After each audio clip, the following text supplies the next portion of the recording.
राजनीति विज्ञान के सभी विद्यार्थियों का स्वागत है, अभिनंदन है। मैं doctor Shashi Verma, associate professor राजनीति विज्ञान विभाग, महारानी सुदर्शन कन्या महाविद्यालय, बीकानेर, राजस्थान। आज इस वीडियो के अंतर्गत राजनीति विज्ञान विषय बीए भाग प्रथम के अंतर्गत पढ़ाए जाने वाले द्वितीय प्रश्न पत्र प्रमुख राजनीतिक विचारक के अंतर्गत कौटिल्य के ऊपर हम चर्चा करेंगे। कौटिल्य जैसा कि हम सभी जानते हैं एक महान राजनीतिज्ञ थे, महान अर्थशास्त्री थे। उन्होंने राजनीति शास्त्र से संबंधित और अर्थशास्त्र से संबंधित कई ग्रंथों का उन्होंने निर्माण किया था, लिखा था कई ग्रंथों को उन्होंने। सबसे पहले हम कौटिल्य के बारे में जान लेते हैं। कौटिल्य का वास्तविक नाम जो था वो था विष्णुगुप्त।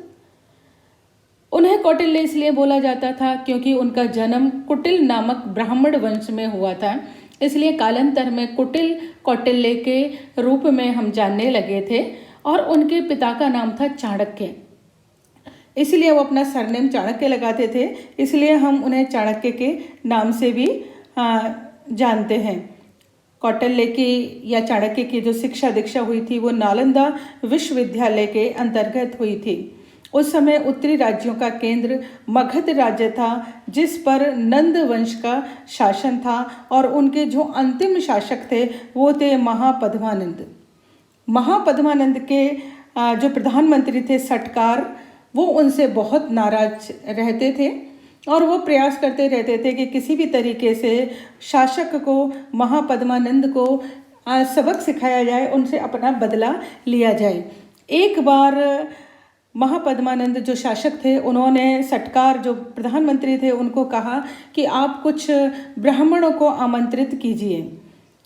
उन्होंने वो ब्राह्मणों को ढूंढने लगे। तब उन्होंने देखा था कि एक दिन जो चाणक्य थे उनके पैरों में कास यानी कुछ घास चुभ गई थी और वो उससे इतने ज़्यादा क्रोधित हुए थे कि उन्होंने मट्ठा डाल के उस घास को जला दिया था। ऐसा माना जाता है यदि घास के ऊपर मट्ठा डाल दिया जाए, खट्टा दही डाल दिया जाए तो वो घास वहीं से ख़त्म हो जाती है। तब उन्होंने सोचा कि इसको हम राजा के सामने पेश करते हैं। उन्होंने कौटिल्य को आमंत्रित किया और सबसे ऊंचे गद्दी पर उनको विराजित किया। राजा महापद्मानंद ने जब देखा, क्योंकि वो एकदम काले थे, तो उन्होंने उसके उस रूप रंग का मजाक उड़ाया। अपना मजाक उड़ते देखे कौटिल्य एकदम क्रोधित हो गए और उन्होंने अपनी जो चोटी थी उसकी गांठ बांधी और कहा कि जब तक मैं नंदवंश का नाश नहीं कर लूँगा तब तक चैन से नहीं बैठूंगा। और कालांतर में वो इसके लिए हमेशा नंदवंश के नाश के लिए कार्य करते रहे थे। कौटिल्य ने अपने बहुत सारे अपने ग्रंथों का उन्होंने लिखा था। उसमें उन्होंने राज्य की उत्पत्ति के सिद्धांत के रूप में जो उन्होंने कहा था कि किस तरीके से राज्य की उत्पत्ति हुई थी। कौटिल्य के अनुसार मानव जीवन बहुत ज़्यादा कलह था, संघर्ष से त्रस्त था, चारों तरफ अराजकता थी, अशांति फैली हुई थी। ऐसे स्थिति में शक्तिशाली व्यक्ति निर्बल पर अत्याचार करते थे। हिंसक प्रवृत्ति का अखंड साम्राज्य था, सब एक दूसरे को मारकर खाना चाहते थे। इस यातना में जीवन से मुक्त होने के लिए मनुष्यों ने विवस्वान के पुत्र मनु को अपना राजा बनाया। उन्होंने एक ये समझौता किया कि आप हमारी रक्षा कीजिए, यानी मनु से, जो विवस्वान के पुत्र मनु थे बहुत शक्तिशाली थे, तो प्रजा ने सारी ने मिलके ये उनसे आह्वान किया कि आप हमारी रक्षा कीजिए, आप हमारे जान और माल की रक्षा कीजिए। उसके बदले में हम आपको अन्न का 6वां भाग, व्यापार का 10वां भाग आपको और स्वर्ण का भी कुछ भाग हम आपको देंगे। हाँ, राजा मनु ने इस बात को स्वीकार किया और इस तरीके से वो प्रथम राजा कहलाए। मनुष्य ने राजा की आज्ञा के पालन की भी प्रतिज्ञा की और बदले में राजा ने अपने प्रबंधन की रक्षा का वचन दिया, अर्थात कि राजा उनकी सुरक्षा करेंगे जनता की, और जनता उसके बदले में उन्हें अन्न का 6वां भाग और व्यापार से प्राप्त धन का 10वां भाग और कुछ स्वर्ण वो उसके प्रदान करेगी। इस तरीके से कौटिल्य ने राज्य की उत्पत्ति के सामाजिक समझौते के सिद्धांत का प्रतिपादन किया है। अर्थात यह है कि एक जो हमारे राज्य की संरचना हुई है, जो हमारे राज्य की उत्पत्ति हुई है, वो एक समझौते के तहत हुई है। प्रजा ने राजा से और राजा ने प्रजा के साथ समझौता किया है। कौटिल्य ने राज्य के 7 भाग बताए हैं, जैसे हम सप्तांग सिद्धांत के नाम से जानते हैं कि राज्य किस तरीके से कार्य करता है। राज्य का जो प्रथम और महत्वपूर्ण भाग होता है वो राजा और स्वामी होता है। कौटिल्य ने राजा को राज्य का अभिन्न अंग माना है, राजा की तुलना शीर्ष से की है। उनका मानना है कि राजा को दूरदर्शी, आत्मसंयमी, कुलीन, स्वस्थ, बौद्धिक गुणों से संपन्न तथा महावीर होना चाहिए। राजा को कल्याणकारी कार्य करते रहना चाहिए। राजा को पूरी तरीके से जनता के प्रति उत्तरदायी रहना चाहिए। यद्यपि राजा कर्तव्य से बंधा होता है, हालांकि वे राजा को सर्वोपरि मानते हैं, किंतु उसे निरंकुश शक्तियां नहीं देते हैं। उन्होंने राजा की दिनचर्या को भी पहरों में बांटा है, अर्थात वे राजा के लिए दिन या रात को 8 पहर में उन्होंने विभाजित किया हुआ है कि राजा को अपनी जो दिनचर्या है वो किस तरीके से आपको लेनी चाहिए। राजा को विवेकशील होना चाहिए, शास्त्रों को ज्ञान होना चाहिए, उनके अनुसार समय अनुकूल व्यवहार करने वाला होना चाहिए। प्रजा के पोषण और रक्षण की क्षमता भी उसके अंतर्गत होनी चाहिए। ऐसा नहीं होना चाहिए कि राजा हमेशा चापलूसों से घिरा रहे, अर्थात ये कि हर अच्छे बुरे का उसे ज्ञान होना चाहिए, विवेकशील वो होना चाहिए, संयमित होना चाहिए, चरित्रवान होना चाहिए। अर्थात उन्होंने जो कल्पना करी है राजा की, वो एक महामानव की कल्पना की है, जिसका उद्देश्य ही सिर्फ जनता की भलाई होता है। तो एक ऐसे राजा की उन्होंने कल्पना की है कि यदि एक ऐसा राजा या स्वामी किसी राज्य में होगा तभी वह राज्य उन्नति कर पाएगा। कौटिल्य ने दूसरा जो अंग बताया है किसी भी राज्य का, वो अमात्य या मंत्री है। कौटिल्य ने अमात्य और मंत्री की तुलना आग से की है। उनके अनुसार अमात्य और राजा एक ही गाड़ी के 2 पहिए हैं, अर्थात राज्य रूपी जो गाड़ी है उसको अमात्य या मंत्री और राजा मिलकर ही चलाते हैं। राजा को अमात्य उसी व्यक्ति को चुनना चाहिए जो अपनी जिम्मेदारियों को संभाल सके और राजा के प्रत्येक कार्य में सहयोगी की भूमिका को अदा कर सके है। राजा जो भी महत्वपूर्ण निर्णय करे उसे अमात्यों से सलाह ले लेनी चाहिए और उसी व्यक्ति को उन्हें अमात्य के रूप में चुनना चाहिए कि जो कर्तव्यनिष्ठ हो, अपनी जिम्मेदारियों को अच्छे से संभाल सकता हो और जिसके मन में लोक कल्याणकारी की भावना हो। राजा को समय समय पर वो उचित सलाह दे सके और राजा मतलब जब भी राज्य की रक्षा के लिए रक्षा का कार्य आए तो वो अपने प्राणों को गंवा के भी राज्य की रक्षा करे, राज्य के हित में सोचे। ऐसा मंत्री होगा तभी राज्य तरक्की कर पाएगा। तीसरा जो भाग बताया है वो बताया है जनपद। कौटिल्य ने इसकी तुलना पैर से की है। जनपद का अर्थ है जनयुक्त भूमि। कौटिल्य ने जनसंख्या एवं भूभाग दोनों को जनपद माना है। उन्होंने 10 गांवों के समूह में संग्रहण, 200 गांवों के समूह के बीच सार्वत्रिक, 400 गांवों के समूह के बीच एक द्रोणमुख तथा 800 गांवों के बीच एक स्थानीय अधिकारी की स्थापना करने की बात कही है। कोई भी राज्य तभी बन पाएगा जब उसके पास एक निश्चित भूभाग होगा। जिस तरीके से भारत के पास एक अपना निश्चित भूभाग है और वो एक नक्शे के द्वारा हम जान सकते हैं, या राजस्थान के पास अपना एक निश्चित भूभाग है, उसका एक अपना नक्शा है।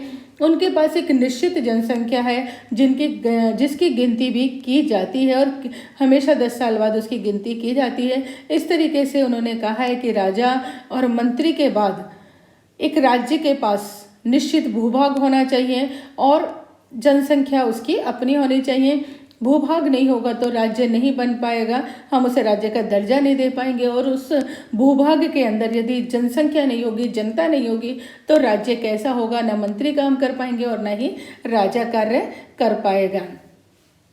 उसके बाद जो उन्होंने चौथा जो उसका अंग बताया है वो बताया है दुर्ग। दुर्ग से तात्पर्य ये है कि राजा का किला, कि जो राजा का किला है उसकी जो उन्होंने तुलना की है वो बाहों और भुजा से की है। या उसने राज्य की, कौटिल्य ने राज्य की कल्पना की है वो एक मनुष्य के रूप में करी है उन्होंने। और मनुष्य के रूप में करके उन्होंने मनुष्य के जो बाहें और भुजाएं होती हैं वो का जो उन्होंने दिया है, उनको प्रतीक दिया है, वो दुर्ग को उनका प्रतीक दिया है। उन्होंने 4 तरीके के दुर्ग की कल्पना की है। पहला है औदिक दुर्ग, जो चारों तरफ से पानी से घिरा हुआ होता है, यानी दुर्ग के चारों तरफ पानी घिरा हुआ होगा तो शत्रु उसके ऊपर आसानी से आक्रमण नहीं कर पाएगा। जब भी वो आक्रमण करना चाहेगा तभी वो पानी के अंदर पहले उसे पानी को पार करना पड़ेगा। ऐसी स्थिति में चूंकि दुर्ग ऊपर होता है और वो राजा जो है पानी जब पार करेगी शत्रु उसके, तो उसको वहीं गिरा दिया जाएगा। यदि हम राजस्थान में बात करते हैं तो भरतपुर का जो किला है जिसे लोहागढ़ के नाम से जानते हैं, उसकी जो विशेषता है वो यही है कि वो चारों तरफ से पानी से घिरा हुआ है। तो पानी कभी भी उसको, जो अंग्रेज थे, जीत नहीं पाए थे। पानी घिरे होने के कारण जब भी वो पानी में उतर के उसके ऊपर आक्रमण करने के लिए जाते थे तो उसी टाइम वहीं उनको मार के गिरा दिया जाता था। दूसरे जो उन्होंने दुर्ग की कल्पना की है वो है पार्वत्य दुर्ग, यानी पर्वतों से घिरा हुआ दुर्ग। चारों तरफ के पर्वत उसके ऊपर होने चाहिए और वो सुरक्षित रहता है। जब भी, या कहिए कि पर्वत के ऊपर दुर्ग होता है, जब भी सेना आती है या शत्रु आता है वो नीचे से आता है और राजा और उसके रक्षक जो हैं वो ऊपर हैं, पर्वत के ऊपर दुर्ग बना हुआ है, तो वो वहीं से उस सेना का मुकाबला अपने दुश्मन का मुकाबला कर सकते हैं, उनको ढेर कर सकते हैं। थर्ड जो उन्होंने बताया है वो है धन वन दुर्ग। इसका अर्थात ये कि चारों ओर ऊसर भूमि होनी चाहिए। ऊसर भूमि यानी कि पेड़ पौधे, घर वगैरह बने हुए होंगे तो वो देख नहीं पाएगा राजा कि किस तरीके से होंगे, तो राजा को जो शत्रु है वो दिखाई नहीं देंगे। तो इसलिए जो राजा है उसको इस तरीके के दुर्ग का निर्माण करना चाहिए जो दूर दूर तक, जहाँ पे कुछ भी नामो निशान नहीं हो। जब भी शत्रु सेना उसकी तरफ आए तभी वो उसका वही नाश कर सके, उसको देख सके।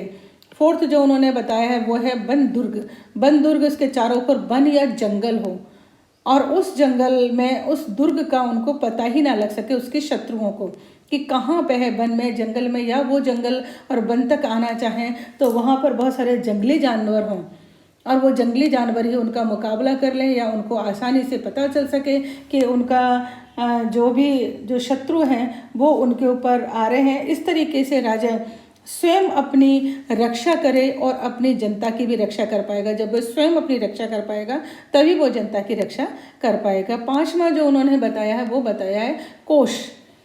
कोश की तुलना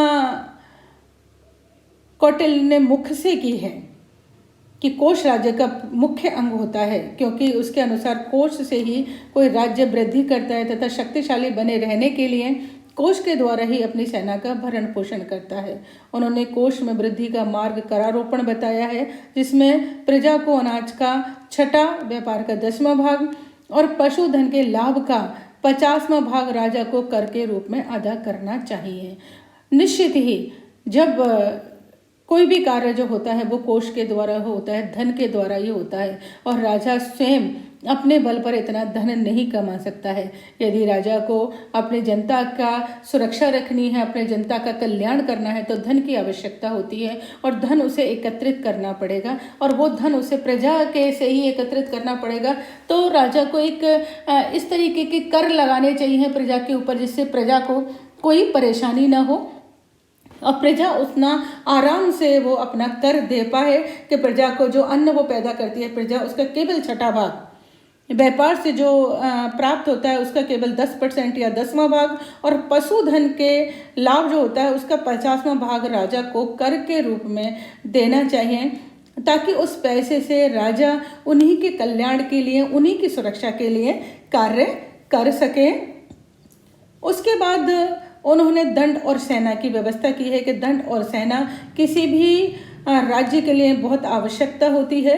कौटिल्य ने सेना की जो तुलना की है वो मस्तिष्क की है, अर्थात एक मनुष्य के मस्तिष्क को जिस तरीके से कार्य करना चाहिए, अच्छा और बुरे का उसे ज्ञान होना चाहिए, उसी तरीके से जो सेना है किसी भी देश की, किसी भी राज्य की उस सेना को उतना ही ज़्यादा इंटेलिजेंट और समझदार होना चाहिए। उन्होंने सेना के 4 प्रकार बताए हैं।